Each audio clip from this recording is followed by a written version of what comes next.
اعوذ باللہ من الشیطان الرجیم بسم اللہ الرحمن الرحیم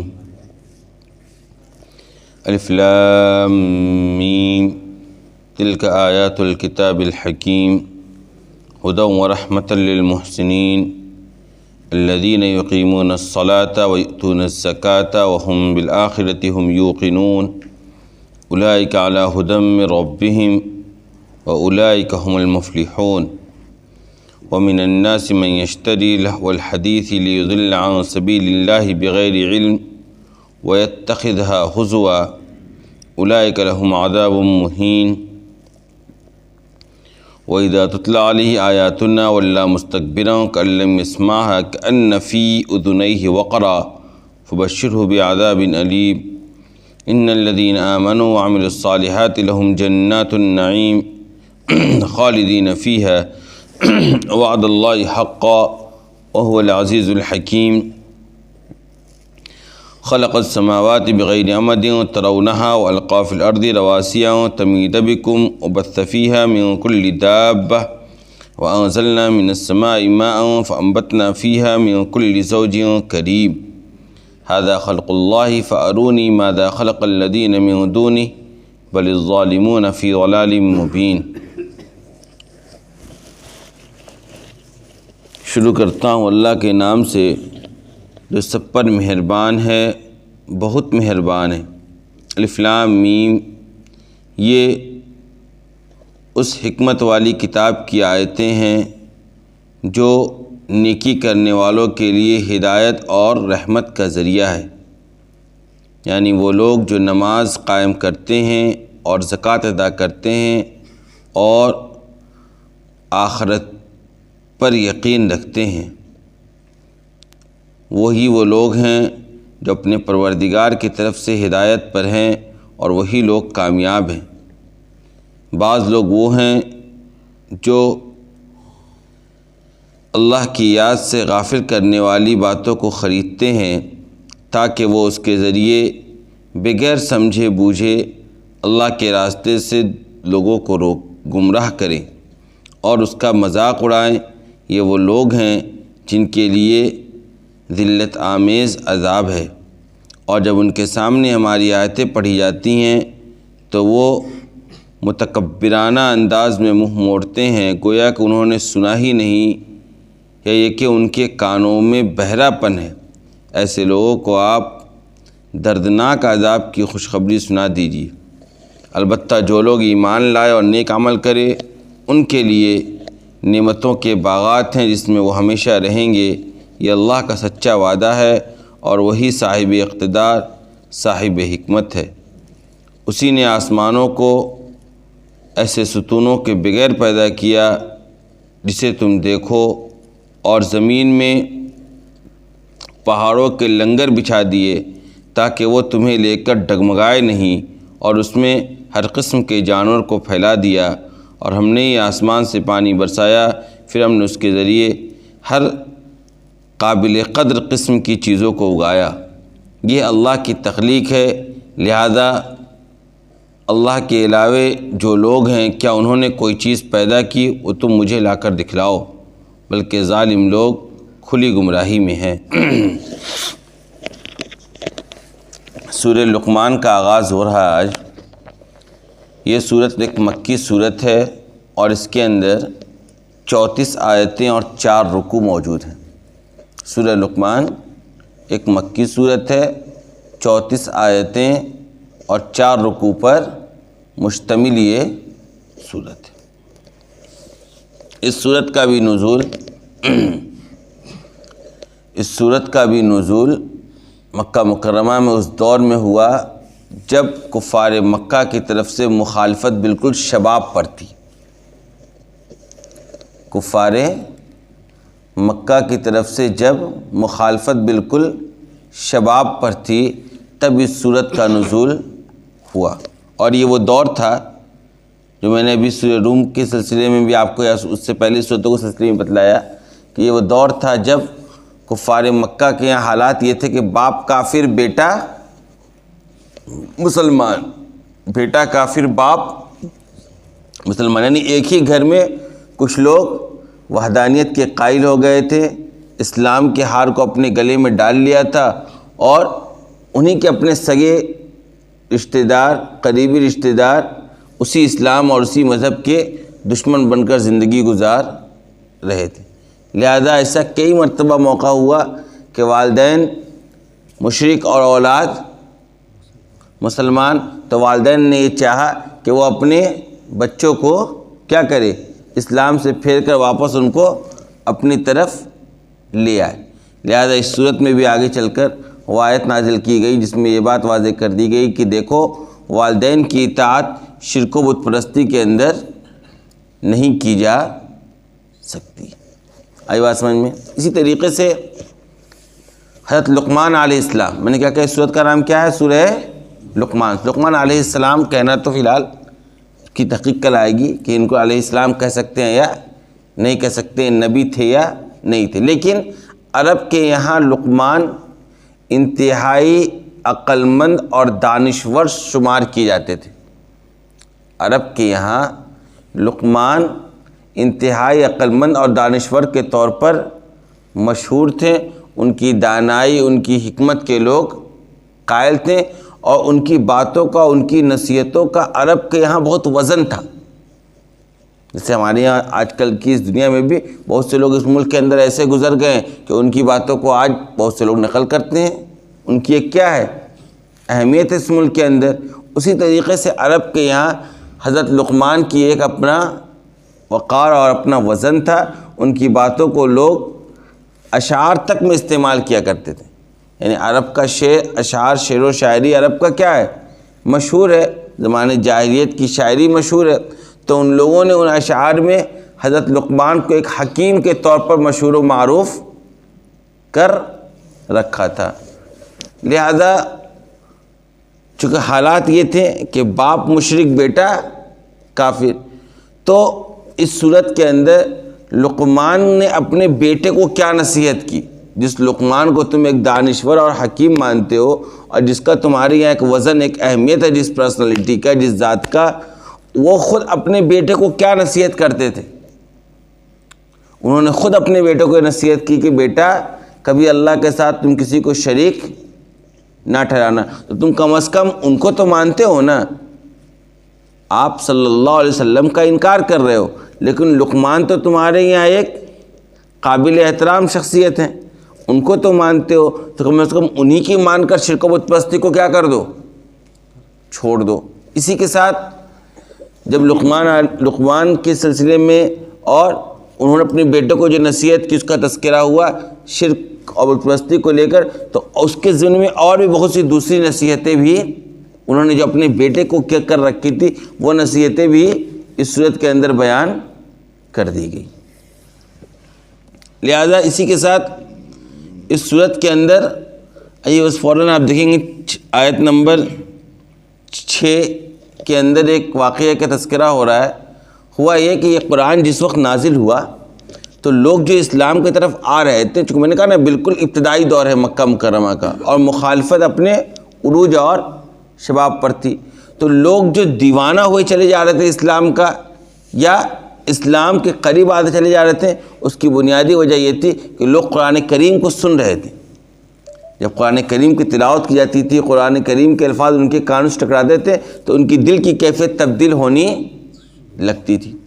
لہذا یہ صورتحال اہل مکہ کے لیے بہت زیادہ خوف زدہ تھا کہ اس طریقے سے تو سارے لوگ مسلمان ہوتے چلے جائیں گے، ہمارے بچے ہمارے ہاتھ سے نکلتے چلے جائیں گے، یعنی بچے قرآن کریم کو سن کر متاثر ہو رہے ہیں، اب ان کو قرآن سے کیسے دور کیا جائے؟ تو ان لوگوں نے کیا یہ کہ ایک شخص تھا نضر ابن حارث، غالباً نضر ابن حارث ہی تھا، وہ تجارت کے سلسلے میں بیرون ملک کا سفر کیا کرتا تھا، تو اس نے کیا کیا، ایران سے اس نے ایک کتاب خرید کر وہ لایا، اور وہ ایسی کتاب تھی جس کے اندر ایران کے بادشاہوں کے قصے اور کہانیاں موجود تھیں، اور آ کر اس نے اس کتاب کی تشہیر کی کہاں؟ مکہ کے اندر، اور لوگوں کو کہا کہ تم لوگ ایک ایسی کتاب کو سن رہے ہو اور تمہاری دلچسپی کا سامان ہے جس میں قوم عاد اور قوم سمود وغیرہ کا تذکرہ ہو رہا ہے، ہوا نا بھائی قرآن میں قوم عاد قوم سمود کا تذکرہ آیا، میں تمہیں ایک ایسی کتاب دیتا ہوں جس میں پڑھو گے تو اس سے بہتر قصے اور کہانیاں تمہیں ملیں گی. یعنی الٹرنیٹ پیش کر رہا تھا کہ لوگ اس کتاب کو چھوڑ کے اس کتاب، اگر قصے اور کہانیوں میں ہی دلچسپی ہے اور ان سب چیزوں کو ہسٹری اور تاریخی جاننا ہے، تو میں نے ایک ایسے ملک کی تاریخ کی کتاب لے آئی ہے جس میں بہت زیادہ دلچسپی کا سامان موجود ہے. اس طریقے سے ان لوگوں نے کوشش کی کہ قرآن کے مقابلے میں دوسری کتاب کو لوگوں کے ہاتھوں میں پکڑا دیا جائے تاکہ لوگ قصے، کہانیاں اور غفلت کی چیزوں، اللہ و لعب کے قصے اور کہانیوں میں کیا ہو جائے، مشغول ہو جائے، لوگ مشغول ہو جائیں. یہ ایک طریقہ اپنایا ان لوگوں نے قرآن سے لوگوں کو دور کرنے کا. تو اس کی طرف بھی اس صورت کے اندر اشارہ کیا گیا اور یہ بات بتلائی گئی کہ دیکھو کہ جو لوگ ایسا کر رہے ہیں ان کے لیے ہم نے ذلت آمیز عذاب کو تیار کر رکھا ہے. لوگ ایسے ہیں کہ وہ قرآن کے مقابلے میں کیا کر رہے ہیں، اللہ کی یاد سے غافل کر دینے والی باتوں کو خرید رہے ہیں. یہ اسی واقعے کی طرف اشارہ ہے. بہرحال اب ہم آتے ہیں سورت کی طرف. سورت کا آغاز بسم اللہ الرحمن الرحیم سے ہوا. کئی مرتبہ آپ کے سامنے بسم اللہ کی تفسیر کی جا چکی ہے اور بسم اللہ کا ترجمہ بھی پیش کیا جا چکا ہے کہ شروع کرتا ہوں اللہ کے نام سے جو سب پر مہربان ہے. یہ معنی ترجمہ کیا گیا الرحمن کا. میں نے کئی مرتبہ بتلایا کہ الرحمن کا لفظ اس کے اندر وسعت ہے، اس کے اندر، اس کی رحمت کے اندر کیا ہے، وسعت ہے. مومنوں کے ساتھ ساتھ کافر بھی اس رحمت سے مستفید ہو رہے ہیں. الرحیم بہت مہربان ہے، اور بہت مہربان، بہت زیادہ رحمت کے مستحق صرف اور صرف کون ہوں گے، مومن ہوں گے. اسی بنیاد پہ وہ آخرت میں نجات پائیں گے. آخرت میں کافروں کے اوپر رحمت کا معاملہ نہیں کیا جائے گا. لہذا بسم اللہ الرحمن الرحیم شروع کرتا ہوں صلی اللہ کے نام سے جو سب پر مہربان ہے، دنیا آخرت دونوں، دنیا کے اعتبار سے، آخرت کے اعتبار سے، اور بہت مہربان ہے صرف آخرت کے اعتبار سے. الرحیم کا تعلق صرف مومنوں سے ہے، الرحمن کا تعلق مومنوں کے ساتھ کافروں سے بھی موجود ہے. الف لام میم یہ حروف کیا ہے، حروف مقطعات ہے. اس کا معنی اللہ ہی بہتر جانتا ہے. تلک آیات الکتاب الحکیم. اس صورت کا آغاز اس طور پر ہوا کہ بتلایا گیا یہ جو آیتیں جو آگے آپ کے سامنے پیش کی جائیں گے یہ اس حکمت والی کتاب کی آیتیں ہیں جو ہدی و رحمۃ للمحسنین، جو محسنوں کے لیے، نیک کام کرنے والوں کے لیے، نیک لوگوں کے لیے ہدایت اور رحمت کا ذریعہ ہے. قرآن کریم ایسی حکمت والی کتاب ہے جس کے ذریعے سے نیکوکار لوگوں کو ہدایت اور رحمت حاصل ہوتی ہے. یعنی قرآن کریم کس چیز کی کتاب ہے، رہنمائی حاصل کرنے کی کتاب ہے، ہدایت کی کتاب ہے، زندگی کو کیسے گزارنا ہے اس کے طریقے کے جاننے کی کتاب ہے. کہیں قرآن نے کہا کہ یہ وہ کتاب ہے جو قرآن خوانی کے موقع پر پڑھی جاتی ہے مومنوں کے یہاں؟ کہیں آپ نے سنا اب تک؟ قرآن کریم کی آیتوں کی تعریف کو بیان کرتے ہوئے کہیں یہ بات کہی گئی کہ یہ اس کتاب کی آیتیں ہیں جو آپ 40واں میں پڑھتے ہیں، کہ یہ اس کتاب کی آیتیں ہیں جو آپ 4 دن کے بعد کسی کے انتقال ہونے کے موقع پر مدرسے کے بچے کو بلوا کر پڑھواتے ہیں، یا یہ وہ کتاب ہے جس کو آپ ہمیشہ سال بھر جزویدان میں بند کر کے طاق پر رکھتے ہیں؟ کہیں یہ تعریف کی گئی قرآن کریم کی؟ کیا تعریف کی گئی؟ یہ اس کتاب کی آیتیں ہیں جو ہدایت اور رحمت کا ذریعہ ہے.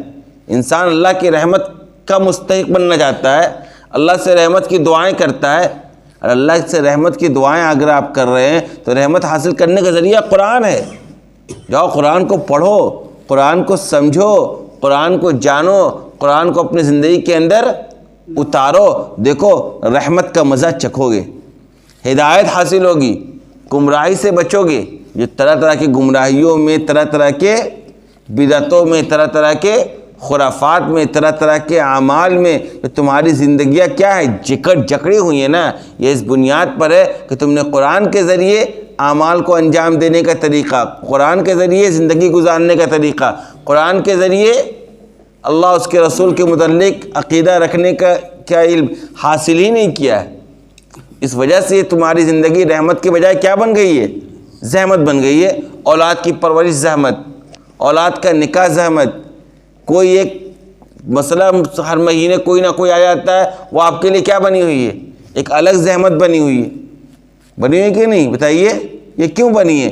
چونکہ قرآن کے ذریعے زندگی کیسے گزارنا ہے، دستور حیات کو ہم نے جانا ہی نہیں ہے۔ تو جو چیز اصل اللہ کی ہے، جو اللہ نے نازل کی اس بنیاد پر کہ اس کے ذریعے تمہاری زندگی بہتر ہو، تم رہنمائی حاصل کرو، تم گمراہی سے بچو، جب ہم اس سے فائدہ اٹھائیں گے، اس کو اپنی زندگی میں لائیں گے، تب نہ ہم رہنمائی حاصل کریں گے، تب نہ ہدایت حاصل ہوگا، تب نہ رحمت حاصل ہوگا، ورنہ تو وہی حال ہوگا جو ہو رہا ہے۔ تو آج جو ہمارے حالات ہیں، چاہے انڈیویژلی اپنے حالات کو دیکھ لیجئے یا اجتماعی طور پر اپنے حالات کو دیکھ لیجئے، ان حالات کی بنیادی جڑ یہ ہے کہ ہمارا اور آپ کا رشتہ قرآن سے بالکل ترک ہو گیا ہے۔ دور ہونا چھوڑیے، قرآن سے ہمارا اور آپ کا رشتہ اگر آپ جا کے دیکھیں اپنی 24 گھنٹہ کی زندگی میں، یا اپنی 50-60 سالہ زندگی میں دیکھیے، یا اپنے گھر کے اجتماعی زندگی کے حالات میں دیکھیے کہ قرآن کہیں موجود ہے عملاً۔ یعنی قرآن سے رشتہ کمزور کی بات میں نہیں کر رہا ہوں، اب تو حالات ہیں قرآن سے ہمارا رشتہ ہی بالکل ترک ہو چکا ہے، بالکل قطع تعلق ہے ہمارا قرآن سے، ہے کہ نہیں؟ بتائیے کبھی اس نوعیت سے، اس حیثیت سے آپ نے قرآن کو اٹھایا کہ آپ کے گھر میں ایک مسئلہ ہو رہا ہے، کوئی مسئلہ ہوا، کوئی واقعہ ہوا، کوئی پریشانی ہوئی، کوئی خوشی کا موقع آ رہا، کسی عبادت کو انجام دینے کے سلسلے میں فکر ہو رہی، کبھی ایسا ہوا کہ آپ نے قرآن کو اٹھایا اور دیکھا کہ اس موقع پر قرآن نے ہماری کیا رہنمائی کی ہے؟ بھائی دیکھنا چاہیے نا، ہم تو نہیں دیکھتے ہیں، پھر ہم روتے ہیں کہ ہم کیسے کریں، کیا ہو رہے ہیں حالات، کیوں پریشان ہیں ہم روتے کیوں؟ چونکہ ہم نے ان حالات کا مقابلہ کرنے کے لیے قرآن نے کیسے ہمیں تعلیم دی، ہم جان ہی نہیں رہے۔ قرآن نے کہا دیکھو بھائی رزق کا معاملہ کیا ہے، ان اللہ یبسط الرزق لمن یشاء ویقدر، کہ اللہ جس کے لیے چاہتا ہے رزق کو وسیع کر دیتا ہے، جس کے لیے چاہتا ہے تنگ کر دیتا ہے۔ تو یہ اللہ کی حکمت اور مصلحت ہے، یہ بندہ جانے یہ بھی ضروری نہیں ہے، اور جان کی سمجھ لے یہ بھی ضروری نہیں ہے، لہذا اللہ کے فیصلے پر راضی رہنا چاہیے۔ کیا فیصلے پر راضی ہیں وہ لوگ جن کے پاس کم رزق ہے؟ ہر دن شکوہ، ہر دن شکایت۔ جن کو زیادہ ہے ان سے تکلیف، جن کو اللہ نے زیادہ دے دیا ہے ان سے کیا ہو رہی ہے؟ تکلیف ہو رہی ہے، حسد ہو رہی ہے، ان کے دشمن ہم بن بیٹھ رہے ہیں۔ کسی کو اچھا دیکھ کے ہمیں تکلیف ہو رہی ہے، کم ہے تو شکوہ اور شکایت کر رہے ہیں۔ حالانکہ ہم اگر اس حقیقت کو جان لیں کہ یہ سارا معاملہ کس کے اختیار میں ہے؟ اللہ کے اختیار میں ہے۔ قرآن نے بات بتا دی، اور اس کے پیچھے اللہ کیا حکمت، کیا مصلحت ہے وہ اللہ ہی بہتر جانتا ہے۔ لہذا ہمارا کام کیا ہے؟ ہمیں قرآن نے جگہ جگہ پر کہا ہم نے تم کو دیا ہے شکر ادا کرو، نہیں دیا ہے صبر کرو۔ تو قرآن نے میرا راستہ بتلا دیا کہ ہے تو شکر کا مطلب کیا ہے؟ اللہ نے دیا ہے تو اس کو صحیح جگہ پر خرچ کیا جائے، گناہوں کے کاموں میں خرچ نہ کیا جائے، لغویات میں خرچ۔ اگر ہم مال آ جانے کے بعد اس مال کا غلط استعمال کر رہے، اس کا مطلب کیا ہے؟ کہ قرآن کے ہدایت کے مطابق اس مال کا استعمال نہیں کر رہے ہیں۔ ہم نے کیا کہا کہ میں بتلایا کہ شکر ادا کرنے کا مفہوم کیا ہے؟ جو چیز ہے اس چیز کا صحیح استعمال یہ شکر ہے، اور چیزوں کا غلط استعمال، اللہ نے آپ کو ہاتھ دیا ہے، اس ہاتھ کو دیا کہ اس سے اپنی ضرورت کو پوری کرو، یہ ہاتھ کو اللہ نے دیا کہ اس ہاتھ کے ذریعے دوسروں کی مدد کرو، یہ ہاتھ اللہ نے دیا کہ اس ہاتھ کے ذریعے صدقہ کرو، یہ ہاتھ اللہ نے دیا کہ اس ہاتھ کو یتیموں کے سر پر پھیرو، اس ہاتھ کو اللہ نے دیا کہ اس ہاتھ کو کیا کرو، تم مظلوموں کے لیے ایک مضبوط تلوار اور دیوار بناؤ، اس لیے اللہ نے ہاتھ دیا۔ اب ہاتھ کا استعمال کس چیز کے لیے کر رہے ہیں آپ؟ ظلم پھیلانے کے لیے کر رہے ہیں، گناہ کرنے کے لیے کر رہے ہیں، بخل کرنے کے لیے کر رہے ہیں۔ اس ہاتھ کا استعمال آپ ان کاموں کے لیے کر رہے ہیں جن سے اللہ نے روکا ہے۔ کیا ہوا؟ اسی ہاتھ کی ناشکری ہو گئی۔ شکر کیا ہے؟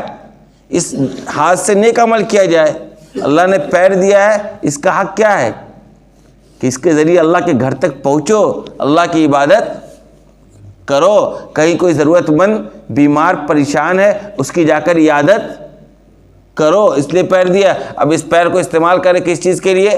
گناہ کے کاموں کو دیکھنے کے جانے کے لیے، گناہ کے کاموں کے لیے سامان خریدنے کے لیے، تماشا دیکھنے کے لیے اس پیر کا استعمال کر رہے ہیں، چوری کرنے جانے کے لیے، حرام مال کمانے کے لیے اس پیر کا کیا کر رہے ہیں؟ چل کر جا رہے ہیں، حرام مال استعمال کریں گے، یہ پیر کے ساتھ ناشکری ہے۔ اللہ نے آنکھ دی، کہا دیکھو اس آنکھ کو اپنے گناہوں سے بچاؤ، غیر محرم کو نہ دیکھو، کسی کو گرا کر مت دیکھو، کسی کو اپنے آنکھوں کے ذریعے ڈراؤ مت، بلکہ یہ آنکھ ہم نے تمہیں دی ہے، اس کا حق یہ ہے کہ کبھی کبھی اس سے آنسو گراؤ اللہ کے سامنے. یہ آنکھ ہم نے دی ہے تاکہ اس کے ذریعے قرآن کریم کی تلاوت کرو، احادیث کو پڑھو، دیکھو اور دیکھ کر غور فکر کرو اس آنکھ کے ذریعے کہ کیا غلط ہے اور کیا صحیح ہے. اس کا استعمال اگر اس طریقے سے کرو گے تو اس آنکھوں کا کیا ہے؟ شکر ہے. اللہ نے تمہیں عقل دی ہے، عقل کا استعمال صحیح کام کے لیے کرو گے تو عقل کے سلسلے میں شکریہ ادا کرنا ہوگا. اسی عقل کا استعمال اگر خرافات پھیلانے کے لیے، بدعات پھیلانے کے لیے، فتنہ اور فساد برپا کرنے کے لیے کر رہے ہو تو یہی عقل کیا ہے تمہارے لیے؟ ناشکری کا ذریعہ ہو جائے گا اور یہ عقل تمہارے لیے وبال بن جائے گا. اللہ نے زبان دی ہے، کس چیز کے لیے دی؟ کبھی غور کرو. اس سے ایسے الفاظ نکالو جس سے کسی کا دل نہ ٹوٹے. اس سے ایسے اس کو کسی کے کینہ کے، کسی کی غیبت کے لیے استعمال مت کرو. اب اللہ نے زبان دے رکھی ہے، سوچ رہا بولنے پر تو پیسہ لگتا نہیں ہے، جہاں بیٹھ رہا وہاں غیبت کر رہا ہے. پڑوس میں بیٹھا تو پڑوسی کی غیبت، دوست کے ساتھ بیٹھا تو دوسرے دوست کی غیبت، مسجد کے باہر بیٹھا تو مسجد کی غیبت، اور معاشرے کے اوپر بیٹھنا بولنا شروع کیا تو معاشرے کے خلاف بول رہا ہے. تو یہ زبان کا کیا ہے؟ غلط استعمال ہے. کان ہے، صحیح چیزوں کو سن رہے ہیں تو یہ کان کے ساتھ کیا ہے؟ شکر ادا کرنا ہے، کان کا حق ادا کرنا ہے. کان سے آپ گناہ کی باتوں کو سن رہے ہیں، گناہ کے کاموں کو سن رہے ہیں، سازش کی باتوں کو سن رہے ہیں، یہ کیا ہے؟ کان کا غلط استعمال ہے، ناشکری ہے. کیا کہا؟ دیکھیے یہ اس کتاب کی آیتیں ہیں جو نیک کے کام کرنے والوں کے لیے ہدایت اور رحمت کا ذریعہ ہے. ہدایت کا مطلب میں نے کیوں بتایا آپ کو؟ گمراہی سیدھا راستہ، صراط المستقیم. آپ نشان پاریے، ایک سیدھا پاریے، کچھ ایسے ایسے پار دیجیے، آپ نشان لائن دیجیے آپ، تو یہ سیدھا راستہ بیچ والا ہے بالکل. باقی سب کیا ہے؟ گمراہی کا راستہ. کوئی راستہ صحیح جگہ پر نہیں جا رہا. بات سمجھ میں آ رہی ہے؟ یہ ہدایت اور رحمت کا ذریعہ ہے قرآن کریم. اس نوعیت سے قرآن کو جانیے اور سمجھیے. یہ آپ کے لیے میں ہمیشہ اس بات کو کئی مہینوں سے زور دے رہا ہوں. دیکھیے پورا قرآن کریم کی تفسیر ختم ہو جائے گی چند مہینوں کے اندر، لیکن اگر اس سے ہم نے اصل جو مقصد ہے قرآن کریم کو نازل کرنے کا وہ اگر نہیں جانا اور پہچانا تو لغو ہے ہمارا یہاں بیٹھنا، کوئی فائدہ نہیں، بے محل ہے. ہم اگر اس قرآن کے ذریعے فائدہ نہیں اٹھا پا رہے ہیں اور قرآن جس چیز کے لیے نازل کی گئی اس حیثیت سے ہم قرآن کو سمجھ نہیں پا رہے ہیں، اس حیثیت سے ہمارے قرآن کا مطالعہ نہیں ہے، اس حیثیت سے ہم قرآن کو اپنے گھر میں دستور نہیں بنا رہے ہیں. ہونا تو چاہیے تھا گھر میں کوئی بھی معاملہ کرنا ہے سب سے پہلے جا کر دیکھیں گے قرآن و حدیث میں اس معاملے کے متعلق کیا ارشادات موجود ہیں، اس کے مطابق عمل کریں گے. ہمیں نہیں آ رہا سمجھ میں، جو سمجھتے ہیں قرآن ان سے جا کر ملیں گے، مشورہ کریں کہ دیکھیے میرے گھر میں یہ واقعہ ہونے جا رہا ہے، یہ فنکشن ہونے جا رہا ہے، یہ مسئلہ حل ہونے جا رہا ہے، آپ مجھے بتائیے ایسے مسئلے کے متعلق شریعت کا کیا حکم ہے، مسئلہ کیا ہے، فقہ کیا کہتی ہے، قرآن کیا کہتا ہے، حضور نے اپنی زندگی میں اس طرح کے مسائل پر کس طریقے سے آپ نے ان مسائل کا سامنا کیا. کبھی ہم نے جاننے کی کوشش کی ہے؟ ہر چیز کی تیاری ہوتی ہے. ایک گھر میں شادی ہونی ہے، دنیا زمانے کی تیاری ہوگی، تیاری نہیں یہ اور تیاری نہیں ہوگی تو اس میں جو نکاح ہونا ہے وہ کیسے ہوتا ہے اس کی کوئی تیاری نہیں، پتہ ہی نہیں نکاح کیا ہوتا ہے. اور نکاح کے موقع پہ آگے لڑ رہا ہے کہ میری طرف سے گواہ تو تیری طرف سے گواہ، اتنا مہر تو اتنا مہر، مسجد میں نکاح تو میرج ہال میں نکاح.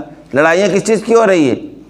بیکار اور فالتو چیزوں کی ہو رہی ہے اور معلومات حاصل کرنی نہیں ہے. بات سمجھ میں آ رہی ہے؟ قرآن کریم کس چیز کی کتاب ہے؟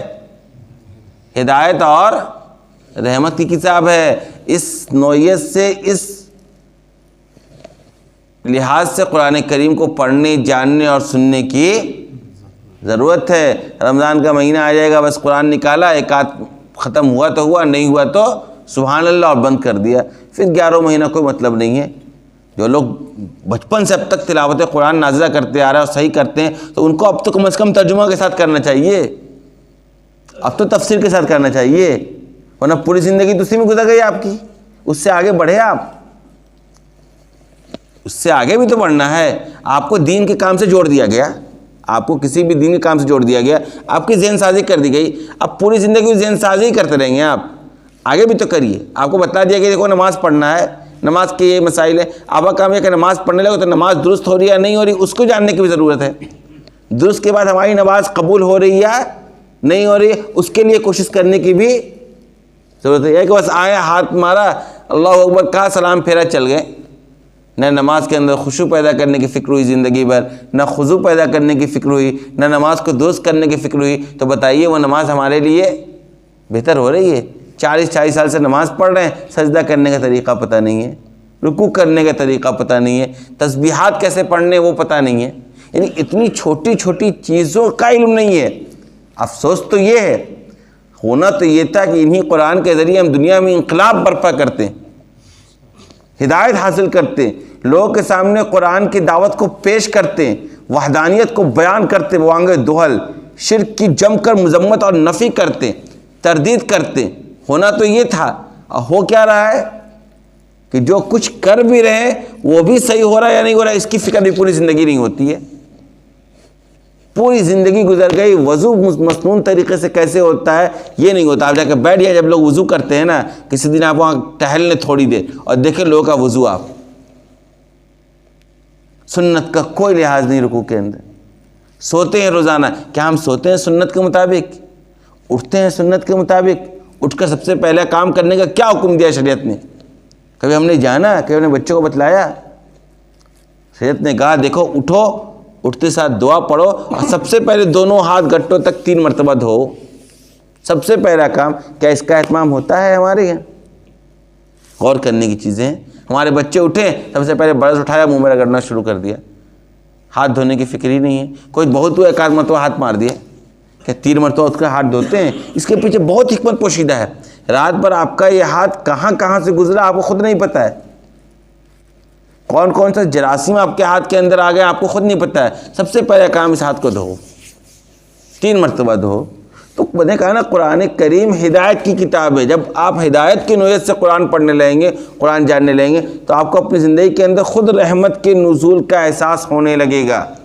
کہا کون لوگ نیک کرنے والے؟ الذین یقیمون الصلاۃ ویؤتون الزکاۃ، جو نماز قائم کرتے ہیں، زکوٰۃ دیتے ہیں۔ لوگ کہتے ہیں نا کہ سارا دین بس نماز ہی پڑھنے کا ہے، نماز پڑھ رہے ہیں، جھوٹ بول رہے ہیں حاجی صاحب، نماز پڑھ رہے ہیں تذرہ گناہ کر رہے ہیں۔ اگر واقعتاً آدمی نماز پڑھنے لگے جیسے نماز پڑھنے کا حق ہے، گناہ چھوٹنے لگیں گے۔ ان الصلاۃ تنہی عن الفحشاء والمنکر، یہ آیتیں گزر گئیں کہ نماز انسان کو برائی اور بے حیائی کے کام سے روکتا ہے۔ واقعتاً انسان نماز اس طریقے سے ادا کرنے لگے اس طریقے سے ادا کرنے کا حکم ہے، اور خشوع و خضوع کو ملحوظ رکھے، وہ نماز اس کے لیے مجال ہے کہ فحشاء اور منکر سے روکنے کا کام نہ کرے۔ کہا نیک لوگ کون ہیں؟ جو نماز قائم کریں اور اب بتائیے آپ 98% لوگ نماز ہی نہیں پڑھتے ہیں، تو کیا وہ نیک لوگوں میں شمار ہوں گے؟ ہوں گے ہی نہیں۔ جب نیک لوگوں میں شمار نہیں ہو تو قرآن ان کے لیے ہدایت اور رحمت کا ذریعہ بن پائے گا؟ قرآن تو ہدایت اور رحمت کا ذریعہ ہے نیک لوگوں کے لیے، اور نیک لوگ کون؟ جو نماز قائم کرے۔ چلیے نماز قائم کرنے والے جو 2% ہیں، وہ یؤتون الزکاۃ، وہ زکوٰۃ دینے میں جان چڑھاتے ہیں۔ مال سے اتنی محبت ہے، مال کی محبت سے نکلنے کو تیار ہی نہیں ہے۔ لاکھ اعلان کرے، لاکھ لوگوں کا ذہن بنائے، دیکھو اس مال کی حیثیت کو جانو۔ اللہ نے جس کو مال دیا ہے کہا دیکھو یہاں یہاں خرچ کرو، کیوں نہیں خرچ کرتے ہو؟ تمہارے اوپر کیوں بھاری پڑتا ہے؟ زکوٰۃ نکالنے میں تم رو رہے ہو اور پیترا کرتے ہو۔ کیسے بتلا دو مجھے کہ زکوٰۃ میں ہم ادھر ادھر معاملہ کر لو، کس طریقے سے زکوٰۃ بچا لیں؟ ہماری بات ہے وہی تونس زکوٰۃ کیا کرتے ہو؟ دوسرا کام وہ زکوٰۃ ادا کرتے ہیں۔ وَهُمْ بِالْآخِرَةِ هُمْ يُوقِنُونَ، اور یہی لوگ آخرت پر یقین بھی رکھتے ہیں۔ جس کا آخرت پر یقین ہو کر اللہ کے سامنے دوبارہ کھڑا ہونا ہے اور حساب و کتاب دینا ہے، کیا وہ اس زندگی میں اللہ کی نافرمانی کے ساتھ زندگی گزارے گا؟ بتائیے آپ۔ آخرت پر یقینی کا تو یہی مطلب ہے کہ آج کی زندگی اس طریقے سے گزاری جائے جس طریقے سے گزارنے کا اللہ اس کے رسول نے حکم دیا ہے، تبھی تو آخرت پر یقین مانا جائے گا کہ بھائی یہ ڈر رہا ہے کہ اللہ کے سامنے کھڑا ہونا ہے، مجھے جواب دینا ہے اس زندگی کے متعلق، لہٰذا یہ زندگی میری کیسے گزر رہی ہے اس کی مجھے فکر ہونی چاہیے۔ جب تک شریعت کے مطابق زندگی نہیں گزاریے گا، جب تک قرآن و حدیث کے ارشادات کے مطابق زندگی نہیں گزاریے گا، نہ زندگی کے اندر چین ملنے والا ہے نہ سکون ملنے والا، اور زندگی تو جیسی تیسی گزر جائے گی، لیکن آخرت میں تو نجات بھائی اسی پر ہے۔ آخرت میں تو اللہ کے سامنے سب چیز کا حصہ، میں نے بھی آپ کو مثال کے طور پر کہا نا، پیر، ہاتھ، آنکھ، کان، ایک ایک اعضاء کے بارے میں سوال کیا جائے گا، اور حالت یہ ہے کہ اس دن ان اعضاء کو زبان دے دی جائے گی۔ اب تو بتا، ہاتھ کو بولنے کی صلاحیت پیدا کر دیں گے اللہ تعالیٰ، وہ بولے گا کہ یا اللہ اس نے میرے ہاتھ کو، اس نے مجھے ان غلط جگہوں پر استعمال کیا۔ پیر گواہی دے گا، انسان کا ہر ایک اعضاء گواہی دے گا اس کے خلاف، کوئی بچ کر نکلنے والا نہیں ہے۔ ہر نعمت کی پوچھو، وَلَا تُسْأَلُنَّ يَوْمَئِذٍ عَنِ النَّعِيمِ، آپ پڑھتے ہیں نا سورۃ تکاثر، الہاکم التکاثر حتی زرتم المقابر کلا سوف تعلمون ثم کلا سوف تعلمون کلا لو تعلمون علم الیقین لترون الجحیم ثم لترون عین الیقین ثم لتسألن یومئذ عن النعیم۔ صرف ایک ٹکڑے پر غور کر لے انسان تو احتیاط کے ساتھ زندگی گزارنا شروع کر دے گا، پھر تم سے اس دن ساری نعمتوں کا سوال کیا جائے گا۔ ثم لتسألن، تم سے ضرور بھی ضرور سوال کیا جائے گا، کس چیز کا؟ یومئذ یعنی قیامت کے دن، عن النعیم تمام نعمتوں کا، جو بھی نعمت اللہ نے تمہیں دے رکھی ہے، اعضاء کی شکل میں، جسم کی شکل میں، عقل کی شکل میں، مال کی شکل میں، اولاد کی شکل میں، تجارت کی شکل میں، اہل و عیال کی شکل میں، جس شکل میں بھی اللہ نے تمہیں نعمت دے رکھی ہے، ان تمام نعمتوں کا تم سے کل قیامت کے دن سوال کیا جائے گا۔ کہاں اس نعمت کو تم نے خرچ کیا، کیسے اس نعمت کو تم نے کمایا، اس نعمت کا کیا حق ادا تم نے کیا، ہر ایک نعمت کے بارے میں سوال کیا جائے گا۔ اور وہ دن ہے جب انسان اپنا دیکھے گا، لا یغادر کبیرۃ ولا صغیرۃ الا احصاها، نام اعمال کو انسان دیکھے تو دنگ رہ جائے گا کہ کوئی بھی زندگی کا چھوٹا یا بڑا عمل نہیں ہے جو اس میں محفوظ نہ ہو، یعنی کوئی حرکت ہماری وہاں سے غائب نہیں ہے، کہ ایسا نہیں کہ نام اعمال کو چھپا دیں گے، ہم ادھر ادھر کر دیں گے، کچھ نہیں ہوگا۔ انسان کے اعضاء خود اس کے خلاف گواہی دے گی، زبان بولنے لگے گی، آنکھ بولنے لگے گا، ناک بولنا شروع کر دے گا کہ یہ کیا حرام کا سونگ رہا تھا یا نہیں سونگ رہا تھا، کان بولنا شروع کر دے گا، یہ کیا سازشوں کی باتیں صرف کانوں کے اندر اپنا ڈالا کرتا تھا۔ جہاں کسی کے خلاف بات ہو لوگ دلچسپی لینا شروع کرتے تھے کہ نہیں لینا شروع کرتے تھے، سب گواہی دینا شروع کرے گا قیامت کے دن۔ غور کرنے کی زندگی، یہ زندگی کھیل تماشا نہیں ہے۔ صبح اٹھے چلے گئے، رات ہوئی آ کر سو گئے، نہ کوئی پوچھنے والا ہے نہ کوئی ٹوکنے والا ہے، ہر حرکت نقل کی جا رہی ہے اور ہر ایک کا سوال کل قیامت کے دن ہونے والا ہے۔ اس فکر کے ساتھ زندگی گزارنے کی ضرورت ہے۔ اللہ تبارک و تعالی ہم سب کو ان سب باتوں پر عمل کرنے کی توفیق عطا فرمائے۔ ایک آیت اور سن لیجئے، اولئک علی ھدی من ربہم، جو لوگ نماز قائم کرتے ہیں، نیک کام کرتے ہیں، زکوٰۃ دیتے ہیں، آخرت پر یقین رکھتے ہیں، یہی وہ لوگ ہیں جن کو ان کے پروردگار کی طرف سے ہدایت حاصل ہوتی ہے۔ ہدایت حاصل ہونے کے لیے اعمال سے جڑنا ہوگا، ہدایت حاصل کرنے کے لیے نیک بننا ہوگا، زکوٰۃ ادا کرنا ہوگا، مال کی محبت دل سے نکالنی ہوگی، آخرت کا عقیدہ مضبوطی کے ساتھ قائم کرنا ہوگا۔ وَأُولَئِكَ هُمُ الْمُفْلِحُونَ، اور یہی لوگ کامیاب ہیں۔ سن لیجیے، ہر آدمی چاہتا ہے نا کامیاب ہو جائے، میرا بچہ کامیاب ہو جائے، میں کامیاب ہو جاؤں، میری آنے والی نسل کامیاب ہو جائے۔ کامیابی کا راستہ کیا اللہ نے بتلا دیا۔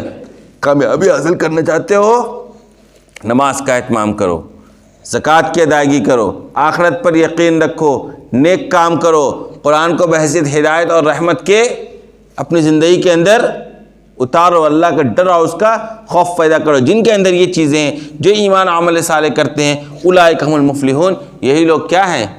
کامیاب ہیں۔ کامیاب اور ناکامی کا کیا معیار ہے، اس کو قرآن کریم نے جا بجا بتلا دیا ہے اور سمجھا دیا ہے۔ اس کے علاوہ کوئی اور دنیا سمجھائے کہ کامیابی اس پر ہے، ناکامی اس پر ہے، اس کی کوئی حیثیت باقی نہیں رہ جاتی ہے۔ قرآن کے سامنے، اللہ کے شرائط کے سامنے کسی مخلوق کا کوئی کلام کوئی مقابلے کی حیثیت نہیں رکھتا ہے۔ وآخر دعوانا الحمدللہ۔